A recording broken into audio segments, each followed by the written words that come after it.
Welcome to the Heart Rate Variability Podcast. Each week we talk about heart rate variability and how it can be used to improve your overall health and wellness. Please consider the information in this podcast for your informational use and not medical advice. Please see your medical provider to apply any of the strategies outlined in this episode. Heart Rate Variability Podcast is a production of Optimal LLC and Optimal HRV. Check us out at optimalhrv.com. Please enjoy the show. Welcome, friends, to the Heart Rate Variability Podcast. I'm here today with two very special, brilliant women that I'm excited to talk to and have a wonderful conversation with. So our listeners will be familiar with Dr. Ina Hazan. Ina, welcome back to the show. First time in a while you've been in the interviewer seat, so give you a little bit of break from all my annoying questions. And our very special guest today is Dr. Christine Sanchez. Dr. Sanchez, welcome. I'm so excited to have you on the podcast and explore your expertise. We're going to kind of touch on with high performers, but just I know you bring a wealth of knowledge on performance and heart rate variability. So I'm excited to nerd out with you on this episode. So I would love just a quick introduction of yourself before we dive in. Sure. Well, thank you so much for inviting me to be on your podcast. Such an honor, such a delight to be here today. So a little bit about me. Yeah, Dr. Christine Sanchez. My background is in sport and performance psychology. So I've been in the field for almost probably 20 years, working with performers in all realms of the spectrum, everything from athletes to elite professional sport to elite groups within the military, executives, even physicians. So basically any type of performer who needs to perform at their best when it matters the most. And awesome. I've a big area of specialty of mine, since you asked me to speak today, is I do have a specialty in biofeedback training. So I'm a certified mental performance consultant. I'm also board certified in biofeedback. Very cool. You want to get started out with the first question? Okay. See, I'm already failing in my interviewer job. Christine, so I would love to hear a bit more about your approach to using heart rate variability biofeedback and other modalities of biofeedback with peak performers. I know, in the 10 years we've known each other, I've always been fascinated with little bits of wisdom that I catch from you and, how to approach peak performers. And, I find myself, thinking about, these bits of wisdom that I've learned from you in my work. So I would love to, for the rest of our audience, to hear that and learn from you. So anything you can tell us about your specific approach to using biofeedback with elite performers? Sure, definitely. I'll start out just by saying when I first got into biofeedback, so anybody out there who's listening who's not used to working with biofeedback, I did not enter the field knowing about biofeedback.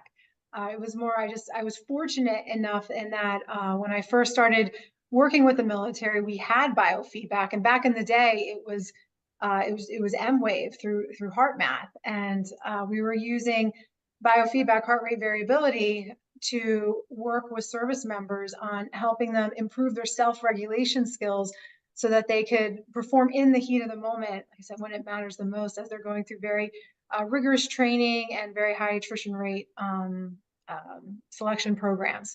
So it was M-Wave back in the day. I had no idea about how to use biofeedback. It was not a specialty of mine when I was in school. So I really had to start, very much from the basics.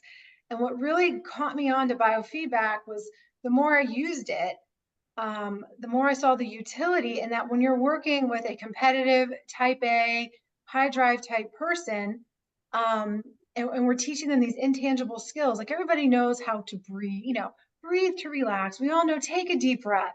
And so it's like, okay, yeah, this is not, not too sexy, not too cool. Yeah, take a breath. Yeah, I want to know, like, what's the leading cutting edge, way to be a peak performer. Yeah. And the thing with biofeedback, the beauty in it is that it will give you objective information on aspects of your physiology that kind of seem like intangible. Oh, we all know how to breathe. Yeah, deep breathe. People have been telling me that forever. So the more I used it, the more I saw it helped me teach these skills that seemed intangible. And then when you get these objective data and metrics, and as time evolved and I worked, within different commands, and I was able to actually once I was able to get into clinical biofeedback, that really enabled me to go much more in depth. And that's actually how I met Ina. Ina mentored me in actually in my BCB board certified biofeedback certification and mindfulness and heart rate variability and capnography. And so just being able to utilize that, especially as I was working with some of our most elite performers, to get that objective data and to show people that, okay, this is where you're at, this is where I need you to be that peak performer. It's like, okay, great. Yes, you bought me, I'm on board, let's go. And then when they see how challenging it can be at times, and your high level performers, what they know best is, to put forth hard work and effort into what they're doing. I often used to get asked, am I the best breather you've ever seen? And as we know, with heart rate variability biofeedback training, this is all about learning to let go. Like, part of being mentally agile and, physically, mentally, emotionally resilient is to learn to let go. And that involves not trying and not putting forth a lot of effort. So it has been a great tool in teaching self-regulation, and learning how to, I guess some of the requests I would get would be, how can I need to be better at amping down, like in those short pauses that we get, so I can stay like, activated, but not too activated. And then also, more importantly, at the end of the day, when we go home, how do we not become too irritable? And so, more from a wellness and chronic stress perspective, how can we use, biofeedback, specifically heart rate variability biofeedback, to help develop the skills to keep that nervous system balanced and to help them really be able to let go at the end of the day, so that we can have greater patience and greater presence when we come home with our family, with our friends, with our pets. So That's awesome. I wonder what are some of the kind of, you mentioned a little bit, but some of the key takeaways, because I'm fascinated with your experience of not it sounds like you got the position to work with these high performers, and then biofeedback came along that was sort of new to you and then new to your work, and now you've developed this expertise over a decade plus. I just kind of, as you look at their data, as you work with these individuals, I just kind of, what insights has it given you over the years on human performance, especially with these high performers? So I guess when working with these high performers in biofeedback training, I think, even the same, whether you're an athlete, whether you're an executive, whether you're in the military, like I said, the competitive type A high drive, it is challenging to sit down and do breathing. Yeah. So this is where I found it very, very helpful to first, so when I have somebody come in, some things that I have found helpful, my approach, I don't go straight into heart rate variability biofeedback training and doing a resonant frequency assessment. First thing, I sit down, we have to, a lot of times I'll talk about, how to help them complete their stress cycle. And that a big portion of completing that stress cycle is helping them decompress and offload that stress from their bodies, because they can be resilient and really good at managing stressors and coping with stressors, but that stress is still locked in, stuck inside their body, and it just accumulates over time. And so first we'll talk about some healthy ways to help them offload that stress, and to begin thinking, like, when I'm offloading stress, whether that's exercise, meaningful social connection, breath work, meditation, laughter, et cetera, a creative hobby, that these are actually rest endeavors, recovery, rejuvenation endeavors. Same thing with sleep. And so helping them see that their body is really like a Formula One race car, and a Formula One race car still has a pit crew, and that they need to come in and take those breaks, and they're changing out tires and going under the hood and, changing spark plugs, and then they go back out and they ride fast and aggressively again. And so helping them see that it's like, well, how can we get these pit crew rest stops kind of throughout the day, and kind of giving them a model to kind of work from, or inviting them, encouraging them to find these short little pit stops, throughout the day. And so we talk about this idea of rest as not being lazy. It's actually essential to high-end elite peak performance. That is key to our resiliency. And sleep is a huge portion to that. So we'll go into the importance of sleep and how to optimize their sleep. But this kind of sets the stage for like, okay, I see and I understand why this needs to fit in. It's important to know when you work with any type of peak performer, like what buzzwords are going to catch their attention. So for instance, in my work with the military, if you talk about cortisol and testosterone, that kind of catches people's attention. And so that's a big thing for sleep, but also when we have a dysregulated nervous system and we're constantly in survival mode, that is also going to, like I said, impair our autonomic nervous system, which is important for healing, which is important for our learning and picking up new skills and being resilient to stress. So I would say first, we have to paint the picture for these high-level performers to see that this is not wasted energy. This is not being lazy. Use the peak buzzwords that they're really going to be interested in. Let's say if I was working with a performing artist, maybe the need to be creative and to tap into that, intuition and creative insight. Well, we need a balanced nervous system for that. So after you lay the foundation, know the buzzwords that are going to catch their interest.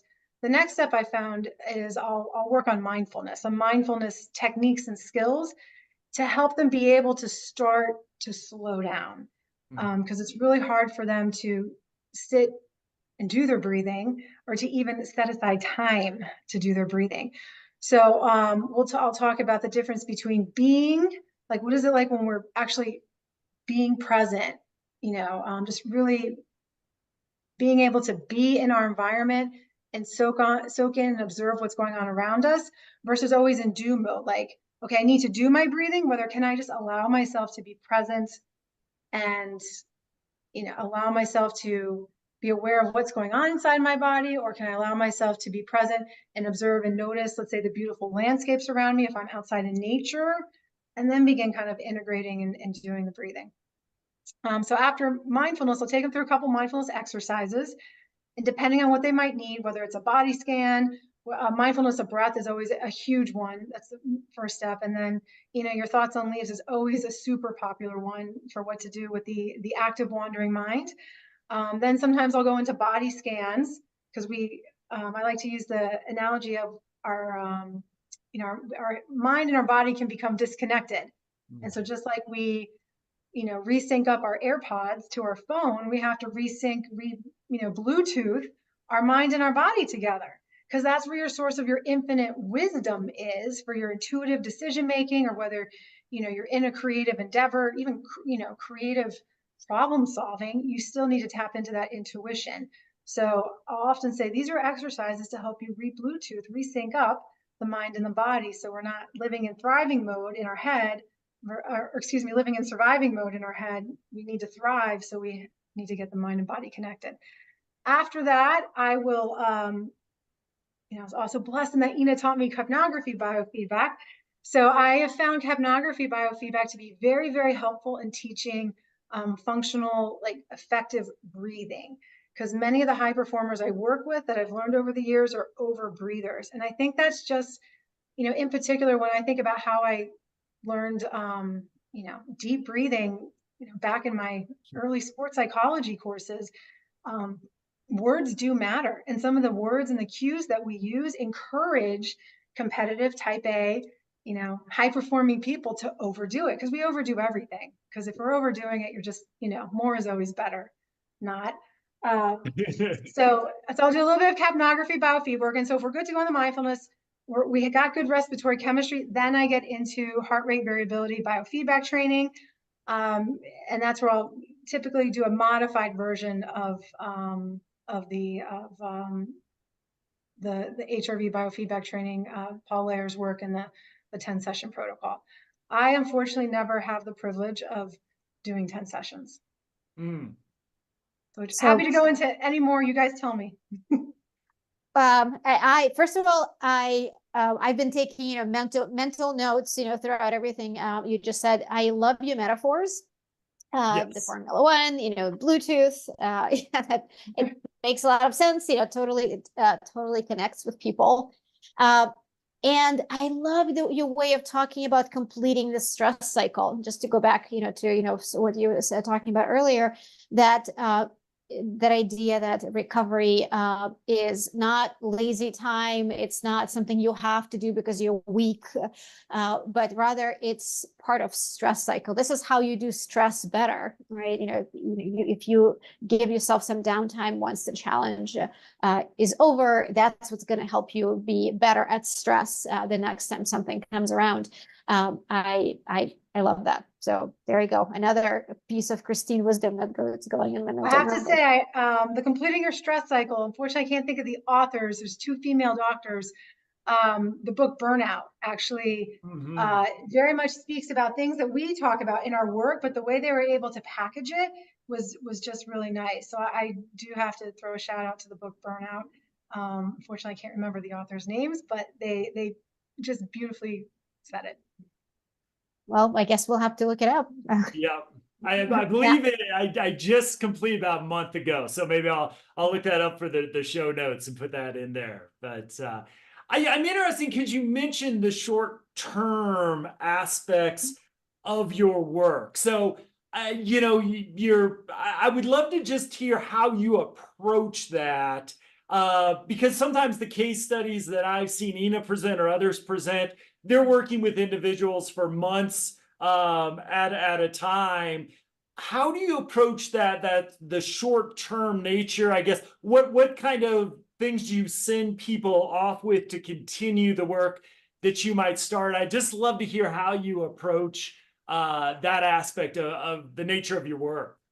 Yes. And so just the nature of my short-term work is that the clients I work with, I don't often get to see on a super regular basis. Like I might be able to see them regularly, weekly for about a month. It might be every other week. But then, they have to go out and do their jobs. And while I'm typically embedded in my work with the military, so I will get to see them again. It just may be like 6 months. It could be a year, it could be a few months.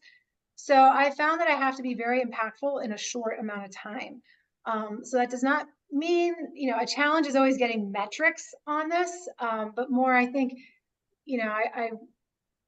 I believe that your merit is when they leave, do they feel like that they received, education, tools, and techniques that help them, be better at their jobs and to keep them safe and to improve the quality of their life. And I feel like my job is done.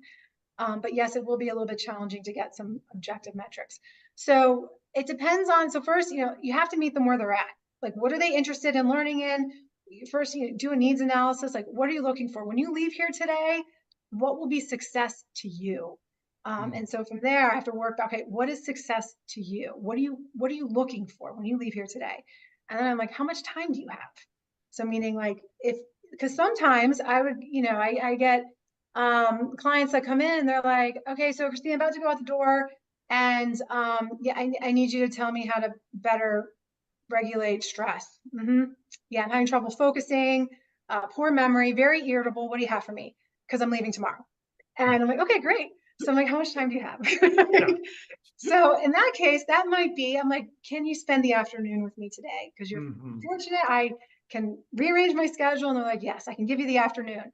So I might do maybe about, we take lunch breaks, maybe like 3 hours, 2 to 4 hours, just depending on what they have. And then I have some people are like, okay, well, I only have a month and I can meet with you like maybe 4 times once a week. So depending on that, what I found helpful is we first kind of going through what I just described to you, kind of taking into account of like, how do they decompress? What are they doing to reset? And then I try to plug these techniques into what they're currently doing. But I will start out with capnography biofeedback to make sure that we have good respiratory chemistry. Because like I said, many of the performers I work with, not everybody, but many have some dysfunctional breathing habits. So breathing in too deep, breathing in too effortlessly. So I know that if I can teach them, if they can see the difference with capnography, I do a lot of negative practice. Like, let's do chest breathing versus diaphragmatic breathing and see how that affects your CO2 levels. Let's do deep breathing, or effortful breathing versus effortless breathing. Let's do even breathing versus an extended exhale, just depending on the person's unique situation. I let them play around with the capnography.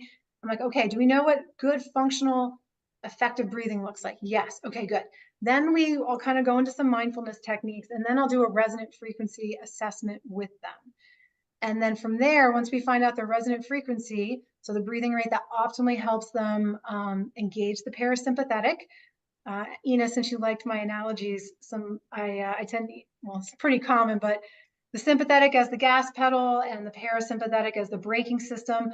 I've had clients that don't like brakes, so I say, okay, it's your downshift. Then you can downshift, right? That's great. So once we find their resonant frequency, have them breathing comfortably with a breath pacer. We'll talk about what works best for them in their situation. So it might be a breath pacer app. I do recommend the optimal HRV app if they have a heart rate monitor chest strap. Some do, some don't. And the ones that don't, I'll put them on I love it that you guys have just a breath pacer option. And so I will send them off. So I try to do the education, the learning up front. And then once I have their resonant frequency, I send them off, because we've talked about how to fit it into their schedule. We talked about the importance of it. We've packaged it in language that they'll buy into. We've talked about mindful language. We've talked about the autonomic nervous system. We've talked about respiratory chemistry, good breathing. They're aware of their own breathing habits. They have some mindfulness techniques so that they can sit and allow themselves to do their breathing, and then they have their resonant frequency assessment. That's great. The breathing rate. And so do they then go off and practice on their own? Do they check in with you? Do they track? Like, how do they make sure that they are staying where they need to be and making progress? Fantastic question. So this, I will be honest, I have to trust them and rely on them. I know that's not the best answers, because sometimes I don't have any way to check in with them. It's just that when they come back, or if they reach out to me over email, they'll let me know the benefits that they've seen. Like I said, just better control in their performances, better motor control, their ability to focus, and often it might be their ability to integrate it like as part of their wind down routine before they go to sleep. So more I'm getting subjective data of how they've seen improvements.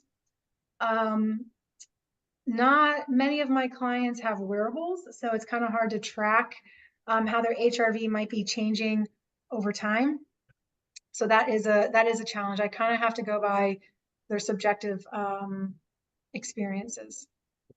And well, subjective matters a lot, right? If they feel better, right? Ultimately that's what matters. Yes. It's nice to have data to show it too, but if they're noticing the change in themselves, that's amazing. Yes. Well, the challenge is that organizations that fund our positions want objective data. Yes. So it becomes challenging. Let's see. I think you guys were.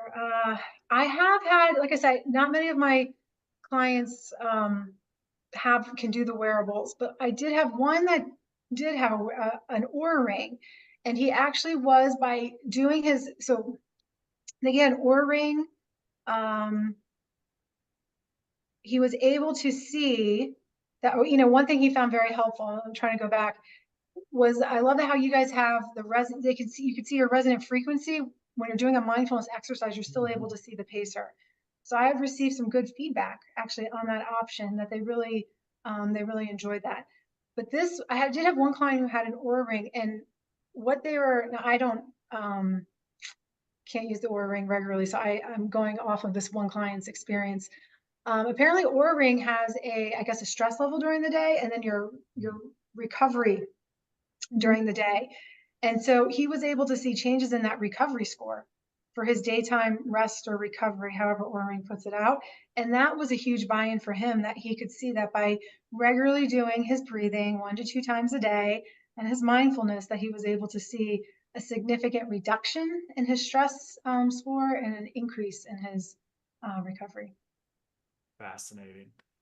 I have a question, and Nina, I'd love to get your thoughts, because I know you've worked with the military population as well. My work in the military has been more on the after side of it, especially around PTSD, you know, and all the negative impacts that war can have on individuals' mental health. And one of the things that I've been really just kind of fascinated with, because I've seen the difficulty a lot of people have, is you need certain types of traits to be on the battlefield, to be in a combat experience. And then they come home and those traits become maladaptive very quickly. There's a real struggle for adaptation, which can lead to a lot of mental, relational, medical issues if they don't get the help they need. So I just kind of wonder, in your work, where folks are going maybe on deployment, high intensity, then coming back, and now they're going grocery shopping for their family. Just kind of, do you have any thoughts about how to help people make, I think, some of the most dramatic life transitions you can possibly make? Oftentimes, you know, you're deployed one day, a couple days later you're back with your family. And just any thinking either of you have on how to help people make some of these difficult adjustments? I'd love to hear what Christine thinks, and I can add a few sentences after. I'll say, let's give you some time to talk. Let's say, so now, as you know, I just deal with performance, but there are like shades of gray. So I am fortunate that I have a great, our psychology team is fantastic. And so I do a lot of work with our social worker. And a lot of times I'll get referrals for teaching self-regulation skills, because that pairs very nicely in the clinical work. And so I found, over the years, I've gotten lots of referrals for working with people on their ability to decompress, to learn proper self-care, and also to learn to better regulate their autonomic nervous system, so it preps them for therapy and for that in-depth work.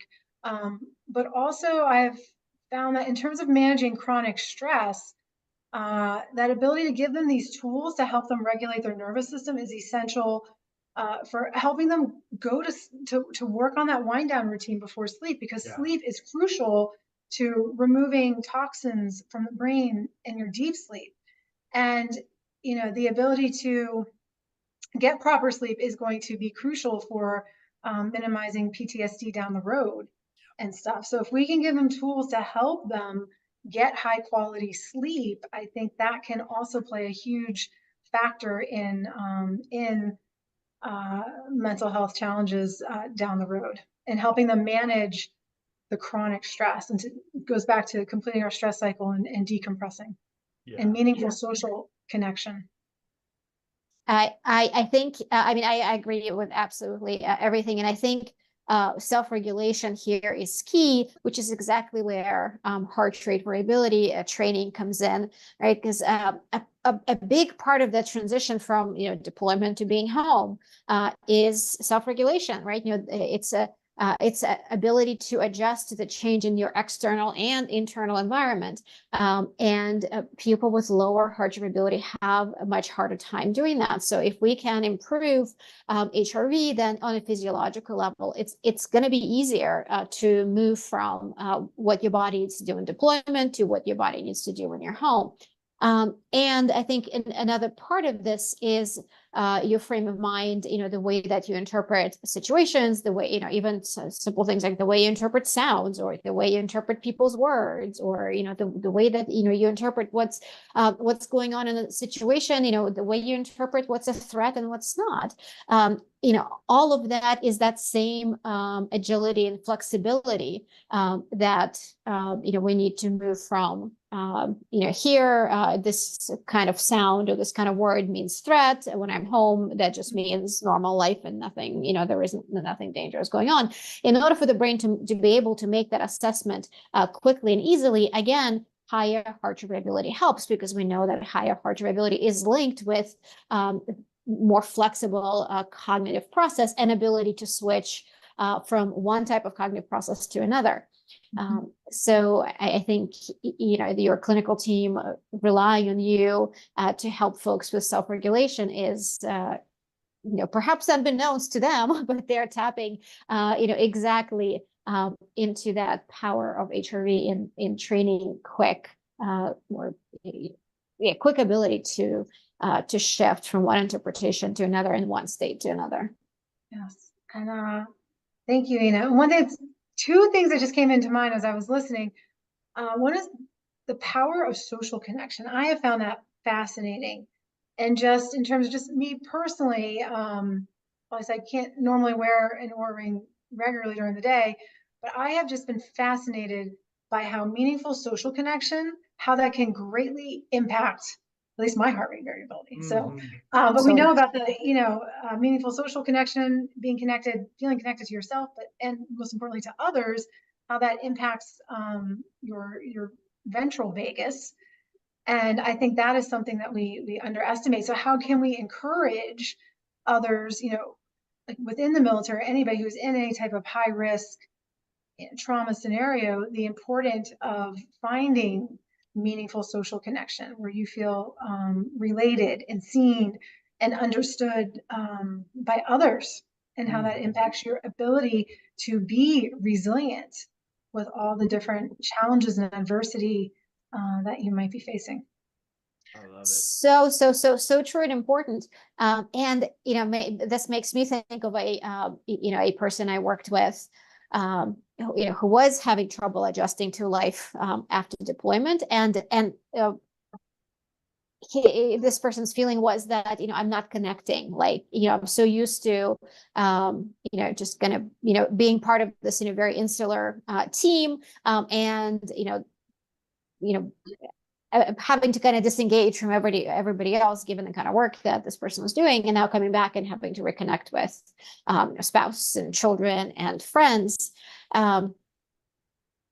Having that objective data. So when this person was talking about these experiences, being hooked up to heart variability, and specifically to the spectral analysis, seeing the high frequency, which is the vagal activity, the very low frequency, which is vagal withdrawal, or could be sympathetic activity, and then that low frequency baroreflex, parasympathetic activity. Just being able to see the shift in what's going on, we're kind of looking at us in colors, right? Going from blue to green to red. And when this person was talking about children and spouse, there would be these spikes in vagal activity in the blue and in the high frequency spectral power, and pointing that out. Look, you may not consciously realize that connection, but your body is feeling it. Your nervous system is experiencing it. Look, it's right there. And it starts talking about something else, no longer socially connected, and that vagal activity decreases. So and again, being able to point that out, and then, well, let's come back, tell me a little more about, the cute thing your child did or said this morning. And here we go. There is that vagal activity coming up again. So that mind-body disconnect that Christine, you were talking about, needing to reconnect the Bluetooth. Even the colors align here very nicely. Right? Yes. To reconnect the Bluetooth of, here I am, with my family. I don't feel the connection, but my body is experiencing. So let me look at that. Let me see what I'm actually noticing right now. Oh, there it is. I actually do feel connection. I'm oversimplifying, of course, but it did kind of happen like that. Being able to see that objective data on the screen in the moment helps people look at, well, what am I experiencing? The kinds of things that they wouldn't have noticed if they weren't prompted by the spectral display. And I so completely agree with you, just how important social connection is. Ina, thank you. I never thought of talking, having these conversations about meaningful social connection while hooked up, and seeing the changes in the power spectrum that you described. So thank you. Yeah. Awesome. So again, a question more for both of you to chew on is one of the things we've kind of talked about the relaxing, the recovery nature of mindfulness and resonance frequency breathing. Christine, I would love to get any thoughts you have on, because peak performers want to perform at very high levels because usually they're in fields, sometimes with the military, literally the highest stakes you could possibly throw out there. But even for CEOs, for athletes, livelihoods, games, businesses, jobs are on the line for these people. And I would love to just get any of your thinking is using resonance frequency not only as a recovery, but I wonder if you utilize, the biofeedback to get people ready for those highly, stressful events, so they can bring that level of performance they want when the moment's kind of at its peak requirements. Excellent question.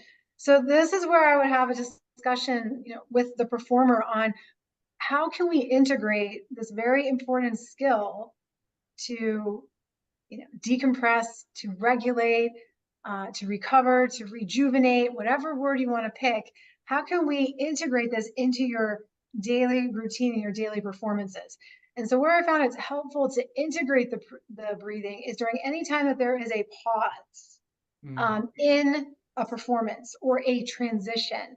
So I talk a lot about how to integrate the breathing once we've acquired the skill, because this is where your daily, 1 to 2 times daily for 10 to 20 minutes to acquire the skill, to strengthen that parasympathetic nervous system, to deliberately stimulate that vagus nerve, to improve our heart rate variability. Now that we've acquired the skill, then we're going to talk about integrating and inserting it in these key performance scenarios. So realistically, where you're going to integrate it is during a pause, a break in the action, or a transition. I feel like these transitions are super, super important. And I mean, this is really can be applied anywhere. So let's think about, let's say as, you mentioned CEOs or any type of, leader in the executive environments. Let's say like, we've talked about sports or outside of sport or outside the military. We all have transitions throughout our life. I mean, it could be what's our transition from our car to when we enter the office in the morning. That is a transition. Or when we're transitioning, a lot of times I'll talk about when we're going from one meeting to the next meeting, there's a walk down the hall or in the elevator or, from one building to the next, viewing these transitions as an opportunity to rest, for rest, meaning let me reset, whether it's a Control-Alt-Delete, hitting the reset button. I need to recharge. Maybe I'm going to hit the recharging booth, so to speak, as I'm walking from one meeting to the next. And that is an opportunity to integrate into your breathing. So maybe it's just, 5 easy, low and slow breaths or 10 easy, low and slow breaths. Actually, I think in another book I do recommend is in Leah Lagos's Heart, Breath, Mind. I think she calls it like a power 10 or a power 5. Talking about integrating your breathing in there. And that kind of gives me like, oh, okay. So instead of your mind spinning, out of control, or whether you're leaving one meeting and you're carrying those emotions with you into the next meeting, or if you're jumping ahead to the future and you're, yes, we want to be prepped and have an idea of what we're about to walk into, but after we've prepped and we're ready to go, if we're still spinning out of control, worrying about the outcome of our next meeting or what conversation might evolve, we're not truly in the present moment. And the present is where you're going to get your curiosity, your openness, your ability to observe and notice and pick up on the energy. So your breathing is a way to ground and center yourself before you go into that next meeting. So a lot of times I like to integrate it in the transitions and set an intention of how you want to be before you walk through the doors of that next performance, whether it's a meeting or whether it's, jumping into the pool or stepping on a soccer field or jumping on a horse, whatever your performance might be. I love it. And I love how you talk about it as a skill as well. Like I really, because mindfulness for a lot of people, I'm really hesitant. Like, just give me a minute. Just start there. Count your breath. Ena's taught me how to teach healthy breathing to people. So, you using those skills, but, I've started like as a former basketball player, and I'm realizing, Ena, that most of my analogies involve free throws at this point. So I need to diversify that, but it's like my mindfulness practice is like shooting all those free throws outside the game, to build up that skill set. And sometimes, honestly, it's kind of boring, right? I don't like get all juiced up to practice 20 minutes of mindfulness, but I do it because just like I practice free throws is when things get stressful, I've developed that skill set to bring that calm, that peace, that focus, from my practice into that moment. So to build a tangible skill to try to help people understand, like, mindfulness is more than just sitting and breathing. There is that practical, powerful piece of things that the benefits that come along with it. And so, Matt, one thing I'll mention is formal versus informal practice. And Nina, I remember during our mindfulness training, we talked about this a lot. Formal practice may be sitting down with your breath pacer app, breathing at your resonant frequency. But informal may be I'm walking the dog and allowing myself to slow down and really use all my senses and notice my surroundings and practice my breathing. Or just practicing my breathing without a breath pacer while driving. Just as I'm driving, I'm mindfully driving and going back into that low and slow breathing. May not be perfect at your resonant frequency, but it's going to be pretty darn close. Absolutely. And just taking the time to do that goes a very long way. Informal practice is hugely important. Meeting people where they are, right? You don't have 5 minutes, 10 minutes to set aside. All right, let's, take, 5 minutes where you're already doing something else and add this into it. And most of the time people end up buying in, and then they can set aside 5, 10, 20 minutes a day. But to get their buy-in first, just integrate it into whatever it is that they're doing. Absolutely. Fascinating. Well, I love to ask all my guests these questions as we kind of wrap up. But now you've got a decade in the field. You're obviously working on the cutting edge with these peak performers. As you look into the future, as our technology, we've got rings, we've got straps, we've got patches you can put on. I used to think the military had probably access to all of these, and then I realized to get a device to the military takes like so much paperwork that, it's about the hardest, mailing I could possibly do is to send a bunch of readers to somebody working with the military. So on one hand, having a lot of access, on the other hand, having some challenges there. I'd love to see like where you think this is going. How do you think in the next 10 or so years, where do you think your work will go? What technology do you think will help support your work? Just love from your perspective to see where you think we're all going with this exciting field. Yeah. Let's say one thing. I think just one of the outcomes of COVID was having it be more acceptable to do more virtual work. So one thing, I think it's fantastic that Optimal HRV came out, and we have a very easy way to conduct heart rate variability biofeedback training with clients. And I mean, I think it's beautiful in the essence that it opens the doors for clinicians to work with people who, may not be in their area. It allows clients to be able to get this training that may not have somebody trained in their area. But then also, I think in terms of working, whether it is a sports team, whether it is the military, or maybe just very busy executives, I think being able to do high quality heart rate variability biofeedback training mobily is key. Because just like, you have that consultant, that clinician to be able to check in with you weekly, you can do that virtually, have a discussion on what's, how are you, acquiring these skills? How are you integrating them into your daily life? Getting some coaching on how to enhance and perfect the skill and tailor it to their unique situation. So the fact that you guys came up with a very valid and reliable mobile app to do the training, I think is huge. And that opens doors because, one challenge is when you work with, a group of high performers, and you'll see the same thing in the professional sport world, their travel schedules are gone, and it's not realistic to be doing training in the office with the clinician. I think you'll see the same in professional sport. Maybe it's in their off season, but they actually have the time. And a lot of athletes, depending on the organization, may not want to wear biofeedback because that could be used possibly against them. So they might need to come, on their own to you to do the training. And so you have this, you're allowing this to be, confidential and done at a high quality. So I think that is really huge for, I think, the field. How can we do more mobile or virtual biofeedback training? Second, with the wearables, I think we need high quality, reliable wearables. If we're going to look at some of these data, or at least high quality measurements, we can look at descriptive trends. But in terms of security, we have to make sure that these wearables are secure and they don't get hacked, because that is going to be huge for any type of organization, because we have to be very careful and mindful of the security and that data. So I think that's a huge one to kind of tackle and work through.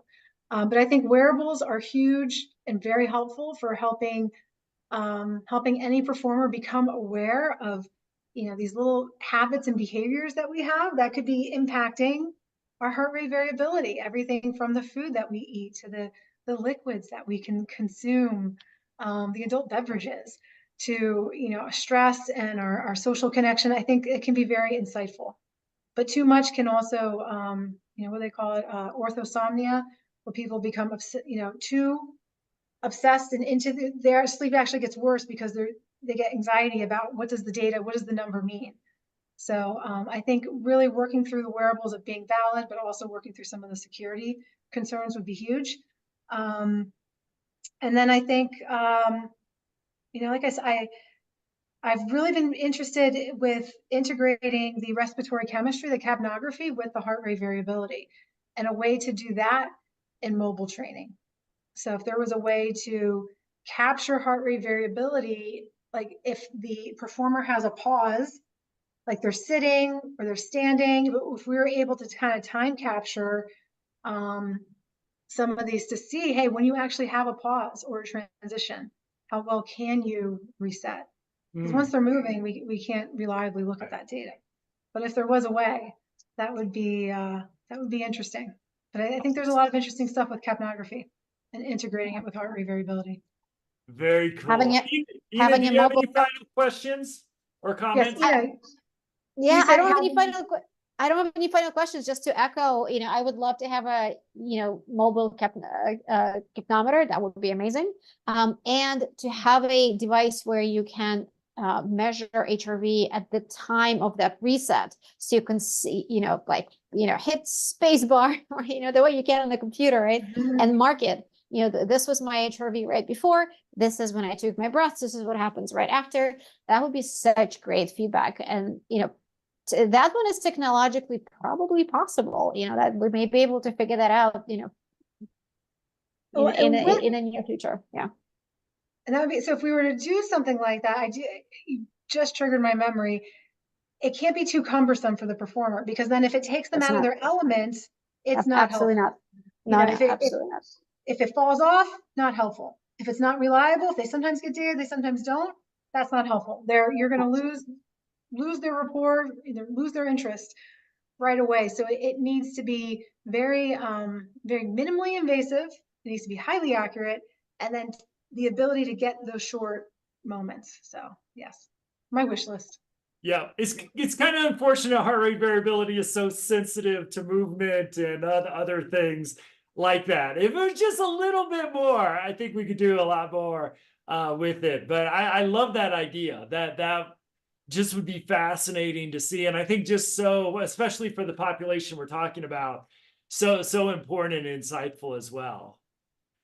So I have one more fun question to wrap up our conversation. As I was looking at your bio to kind of prep for our talk, one thing that I just got to ask, how does somebody with a bachelor's in ocean engineering get into biofeedback and performance? I just had to ask how there must have been something that happened somewhere along the line that made you, I would imagine, do a pretty big career or academic shift. So just a fun question to kind of end on. Yes. Oh, thank you. Yes, that was pretty interesting. So yes, I worked as an engineer for a few years after college, and I did undergo a pretty massive career change. Took a lot of guts and a lot of courage. So what interested me in it? I was a swimmer and a rower in college, and while I was swimming, I went to Virginia Tech. I swam a little bit at Virginia Tech, and I was, kind of stuck in a performance slump. I was a breaststroker, and I was home swimming one summer break back with my club team. Grew up in the DC area, and we had a sports psychologist come speak with my club team back in the day, and so it wasn't even at Virginia Tech. And he kind of did a little talk for us, and I will admit I didn't really go in with the best attitude. Swimmers swim at 4:45 in the morning, so my thought was I'll get to sleep a little bit more. Practice will be shorter. But then as I was listening to him, I was like, wow, maybe this is part of my problem. So I signed up for some sessions with him. I used like all of my summer lifeguarding money to go work with him. Saw him maybe 3 times before I went back to college, back to Virginia Tech, and had a huge impact on my swimming. I basically had a focus issue. I was highly distracted while I was swimming. What a surprise. And it made a huge, so just changing what I was focusing on when I was swimming made a drastic impact on my time. And he also helped me with a timing issue that I had. So basically it was a lot of focus, attention control, cueing, and it made a huge impact on my swimming. And I was like, wow, what a cool job. Like, you take people's goals and dreams and you help make them a reality. That's really fascinating. I didn't know if you could really find a full-time job doing that. I was doing engineering at the time. And the more I realized I really enjoyed working with people, because I was, doing less coaching swimming, and I was, less away from swimming and team type stuff and more into my engineering internships. I was like, man, I really miss working with people more. And I really helped helping people accomplish their goals. And so I took a huge leap of faith and switched into sport and performance psychology. I love it. How cool. I have not heard this story. Thank you. Very cool. Well, Christine, I want to thank you so much. We'll put a little bit of that interesting biology people or the bibliography people can find online in there, because your journey's been fascinating and your work is really inspiring. And I'm sure to be that person for other people now, like that sports psychologist was for you. I can see your face just light up as you talk about that transition. So it has been an absolute joy to talk with you today. I really appreciate you. Appreciate you being part of the Optimal family as well. It's a huge honor to support your work. So appreciate you. You're welcome back on the podcast anytime. Love to have you back. So always thank you to our listeners. You can find show notes, other things at optimalhrv.com. Christine, Ina, it was a total pleasure to talk to with you both. Appreciate both and all the work that you do. Thank you, Matt. Like I said, it's been an honor, a true honor to be able to speak with both of you today. So thank you. Thank you, Christine.